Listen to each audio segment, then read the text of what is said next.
ನಮಸ್ತೆ ಗೆಳೆಯರೇ, ವಿಟೂರ್ ಚಾನಲ್ಗೆ ಸ್ವಾಗತ. ಕೃಷಿಯಲ್ಲಿ ಲಾಭದಾಯಕದ ವಿಚಾರನ ಎಲ್ಲರೂ ಹೇಳ್ತಾರೆ, ಆದರೆ ಕೃಷಿಯಲ್ಲಿ ನಷ್ಟ ಆದಾಗ ಯಾವ ತಪ್ಪುಗಳಿಂದ ನಷ್ಟ ಆಗಿದೆ ಅನ್ನೋದನ್ನು ಯಾರೂ ಹೇಳಲ್ಲ. ವೃತ್ತಿಯಲ್ಲಿ ನಾನು ಟ್ಯಾಕ್ಸ್ ಕನ್ಸಲ್ಟೆಂಟ್ ಆಗಿ ಎಲ್ಲವೂ ಸರಿಯಾಗಿರಬೇಕು, ಲೆಕ್ಕಾಚಾರವಾಗಿರಬೇಕು ಅಂತ ಅಂದ್ಕೊತೀನಿ. ಆದರೆ ರೇಷ್ಮೆ ಕೃಷಿಯನ್ನು ಶುರು ಮಾಡಿದಾಗ ನಾವು ಮಾಡಿದಂಥ ತಪ್ಪುಗಳನ್ನು ನಿಮಗೆ ಇವತ್ತು ಹೇಳ್ತಾ ಇದ್ದೀನಿ. ಈ ನನ್ನ ತಪ್ಪುಗಳಿಂದ ನೀವು ಕಲಿಬೋದು.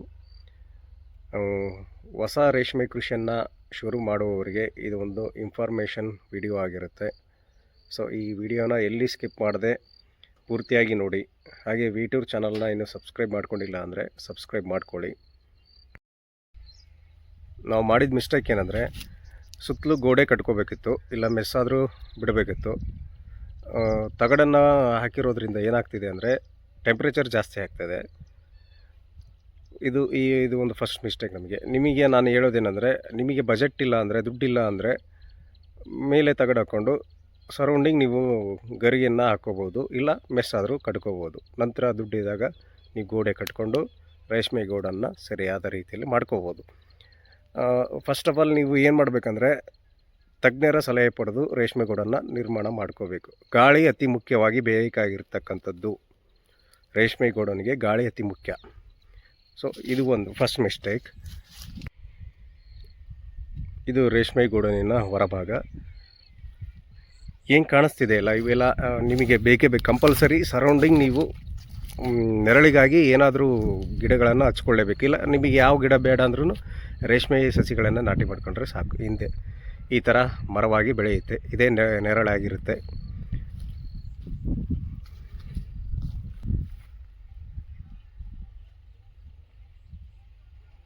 ಒಳಗಡೆ ಏನಾಗಿದೆ ಅಂತ ನಿಮಗೆ ಹೇಳ್ತೀನಿ.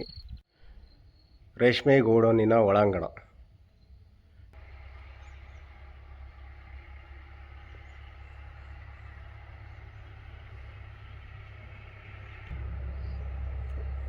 ನಾವು ಮಾಡ್ಕೊಂಡಂಥ ಮಿಸ್ಟೇಕು ನೋಡಿ, ಸಿಮೆಂಟ್ ಕಿತ್ಕೊಂಡು ಹೋಗ್ಬಿಟ್ಟಿದೆ. ಮಣ್ಣು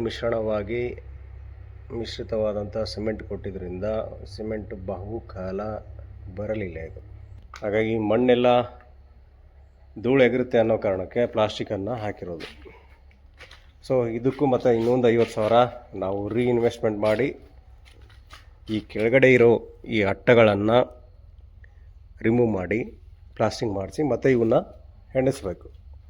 ನೋಡಿದ್ರೆ 1 to ಡಬಲ್ ಖರ್ಚು. ಇದಕ್ಕೆ ಹೇಳೋದು, ಸರಿಯಾದ ಕ್ರಮದಲ್ಲಿ ರೇಷ್ಮೆ ಗೂಡನ್ನು ಮಾಡ್ಕೊಳ್ಳಿ.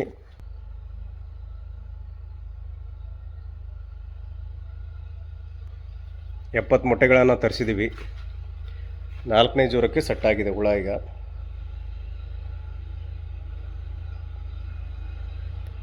ಕರೆಂಟಿನ ವ್ಯವಸ್ಥೆ ಇಲ್ವೋ ಅವರೆಲ್ಲ ಈ ಥರ ಸೋಲಾರ್ದು ಚಾರ್ಜರ್ ಬರುತ್ತೆ.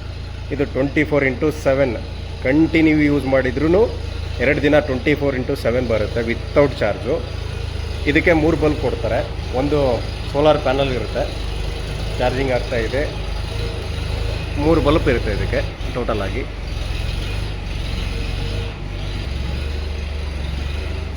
ಇದಿಷ್ಟು ರೇಷ್ಮೆ ಗೋಡೌನ್ ಒಳಾಂಗಣದ ಚಿತ್ರಗಳು. ಎರಡನೇ ತಪ್ಪೇನೆಂದರೆ, ಭೂಮಿಯನ್ನು ನಾವು ಸಮತಟ್ಟಾಗಿ ಮಾಡ್ಕೋಬೇಕಿತ್ತು, ಮಾಡಿಕೊಂಡಿಲ್ಲ. ಆಮೇಲೆ ಮಣ್ಣಿನ ಪರೀಕ್ಷೆ ಮಾಡ್ಕೋಬೇಕಾಗಿತ್ತು. pH ಲೆವೆಲ್ ಎಷ್ಟಿದೆ, ಭೂಮಿಯಲ್ಲಿ ಯಾವ ಅಂಶ ಹೆಚ್ಚಾಗಿದೆ ಕಡಿಮೆ ಆಗಿದೆ, ಇದನ್ನು ನಾವು ಮಣ್ಣಿನ ಪರೀಕ್ಷೆ ಮೂಲಕ ತಿಳ್ಕೊಂಡು ಸಸಿಗಳನ್ನು ನಾಟಿ ಮಾಡ್ಕೋಬೇಕಾಗಿತ್ತು.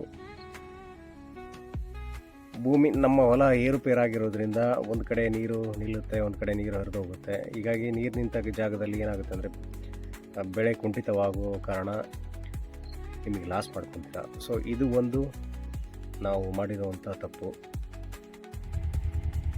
ಮೂರನೇ ತಪ್ಪೇನೆಂದರೆ, ಅಂತರ. ಒಂದು ಸಸಿಯಿಂದ ಇನ್ನೊಂದು ಸಸಿಗೆ 3 to 4 ಅಡಿ ಗ್ಯಾಪ್ ಇರಬೇಕು. ಸೊ ಅದು 4 ಅಡಿ ಇದೆ ನಮ್ಮವು. ಆಮೇಲೆ ಒಂದು ಸಾಲಿನಿಂದ ಇನ್ನೊಂದು ಸಾಲಿಗೆ ಮೊದಲಿಗೆ 5 ಅಡಿ ಗ್ಯಾಪ್ ಇತ್ತು, ಇವಾಗ 10 ಅಡಿ ಗ್ಯಾಪ್ ಇದೆ.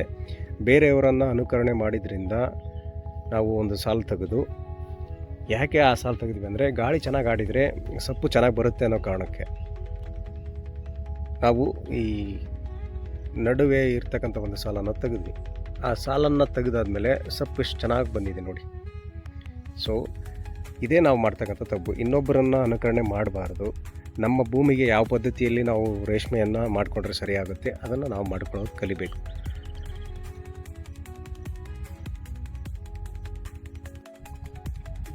ಹಿಪ್ಪು ನೇರಳೆಗೆ ಯಾವ ಗೊಬ್ಬರನ ಮತ್ತು ಯಾವ ಸ್ಪ್ರೇಯನ್ನು ಯೂಸ್ ಮಾಡಬೇಕು ಅನ್ನೋದನ್ನು ಸೆರಿಕಲ್ಚರ್ ಆಫೀಸಿಗೆ ಹೋಗಿ ತಿಳ್ಕೊಳ್ಳಿ.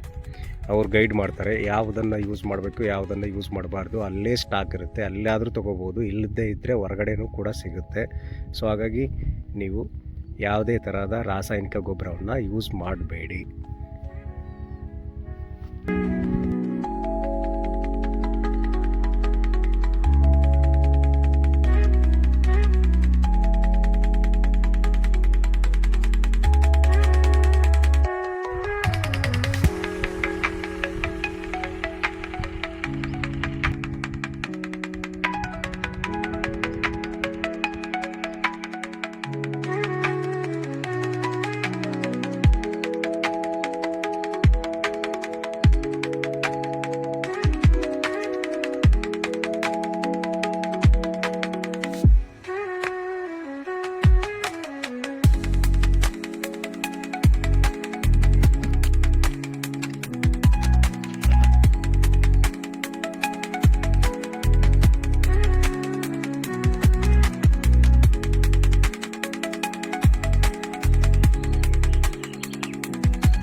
ರೇಷ್ಮೆ ಕೃಷಿಯ ಆರಂಭದಲ್ಲಿ ನಾವು ಮಾಡಿದಂಥ ತಪ್ಪುಗಳ ಬಗ್ಗೆ ನಿಮಗೀಗ ಎಕ್ಸ್ಪ್ಲೇನ್ ಮಾಡಿದೆ, ಜೊತೆಗೆ ತೋರಿಸಿದ್ದೀನಿ ಕೂಡ ಏನೇನು ತಪ್ಪು ಮಾಡಿದ್ದೀವಿ ಅಂತ. ಹೊಸ ರೇಷ್ಮೆ ಕೃಷಿಯನ್ನು ಆರಂಭ ಮಾಡುವವರಿಗೆ ಈ 3 ಪಾಯಿಂಟ್ಗಳನ್ನು ತಲೆಯಲ್ಲಿಟ್ಕೊಳ್ಳಿ. ಭೂಮಿಯನ್ನು ಸಾಗುವಳಿ ಮಾಡುವಂಥ ಪದ್ಧತಿ ಯಾವುದಿದೆ, ನಿಮ್ಮ ಭೂಮಿ ಸಮತಟ್ಟಾಗಿದೆಯಾ ಇಲ್ಲ ಏರುಪೇರಾಗಿದೆಯಾ? ಏರುಪೇರಾಗಿದ್ದರೆ ಸಮತಟ್ಟು ಮಾಡ್ಕೊಳ್ಳಿ. ಇಲ್ಲ ಚೆನ್ನಾಗಿದೆ, ನಮ್ಮ ಭೂಮಿ ಸಮತಟ್ಟಾಗಿದೆ ಅಂದರೆ ಮಣ್ಣಿನ ಪರೀಕ್ಷೆ ಅತಿ ಅವಶ್ಯಕ. ಮಣ್ಣಿನ ಪರೀಕ್ಷೆಯನ್ನು ಮಾಡಿಕೊಂಡು ನಿಮ್ಮ ಭೂಮಿಯಲ್ಲಿ pH ಲೆವೆಲ್ ಯಾವ ಮಟ್ಟ ಎಷ್ಟಿದೆ, ಆಮೇಲೆ ಭೂಮಿಯಲ್ಲಿ ಯಾವ ಅಂಶ ಕಡಿಮೆ ಇದೆ, ಯಾವ ಅಂಶ ಹೆಚ್ಚಾಗಿದೆ. ಕಡಿಮೆ ಇದ್ದರೆ ಕಡಿಮೆ ಇರುವಂಥ ಅಂಶವನ್ನು ಹಾಕಿ ಸಸಿಗಳನ್ನು ನಾಟಿ ಮಾಡ್ಕೊಳ್ಳಿ. ಇಲ್ಲ ಹೆಚ್ಚಾಗಿದ್ದರೆ ಅದಕ್ಕೇನು ಬೇಕಾಗಿರ್ತಕ್ಕಂಥದ್ದನ್ನು ನೀವು ಸೊಲ್ಯೂಷನ್ ತಗೊಂಡು ಮಾಡ್ಕೋಬೋದು. ಒಂದು ಆಮೇಲೆ ಸಸಿಗಳನ್ನು ನಾಟಿ ಮಾಡುವಾಗ ಅಂತರ ಯಾವ ಅಂತರದಲ್ಲಿ ಮಾಡ್ಕೋಬೇಕು ಏನು ಅನ್ನೋದನ್ನು ನಾನು ನಿಮಗೆ ಹೇಳಿದ್ದೀನಿ. ಅದನ್ನು ಕೂಡ ಮಾಡ್ಕೊಳ್ಳಿ ಸರಿಯಾದ ಕ್ರಮದಲ್ಲಿ. ಬೇರೆಯವರನ್ನು ನೀವು ಅನುಕರಣೆ ಮಾಡಬೇಡಿ. ನಿಮ್ಮ ಭೂಮಿಗೆ ಯಾವ ಒಂದು ಪದ್ಧತಿ ಮಾಡಿಕೊಂಡ್ರೆ ಸರಿಯಾಗುತ್ತೆ, ರೇಷ್ಮೆಯನ್ನು ಸೊಪ್ಪನ್ನು ಹೆಚ್ಚಾಗಿ ಬೆಳಿಬೋದು, ಅದನ್ನು ಮಾಡ್ಕೊಳ್ಳಿ.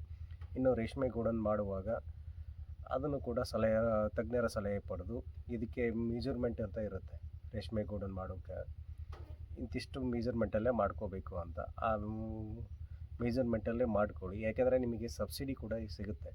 ಸಬ್ಸಿಡಿ ಬೇಕಂದರೆ ಅವರು ಹೇಳಿದ ಮೆಜರ್ಮೆಂಟಲ್ಲೇ ಮಾಡ್ಕೋಬೇಕು. ಅದನ್ನು ನಾನು ನಿಮಗೆ ಸಬ್ಸಿಡೀಸ್ ಎಲ್ಲ ಯಾವುದಕ್ಕಿದೆ ಯಾವುದಕ್ಕಿಲ್ಲ ಅಂತ ಇನ್ನೊಂದು ವಿಡಿಯೋದಲ್ಲಿ ಹೇಳ್ತೀನಿ ಕಂಪ್ಲೀಟಾಗಿ. ಸೊ ಇದು ಇವತ್ತಿನ ನಾನು ಈ ವಿಡಿಯೋನ ಇವತ್ತಿಗೆ ಮುಗಿಸ್ತಾ ಇದ್ದೀನಿ. ಮತ್ತೊಂದು ವಿಡಿಯೋದಲ್ಲಿ ಸಿಗೋಣ. ಅಲ್ಲಿವರೆಗೂ ಟೇಕ್ ಕೇರ್.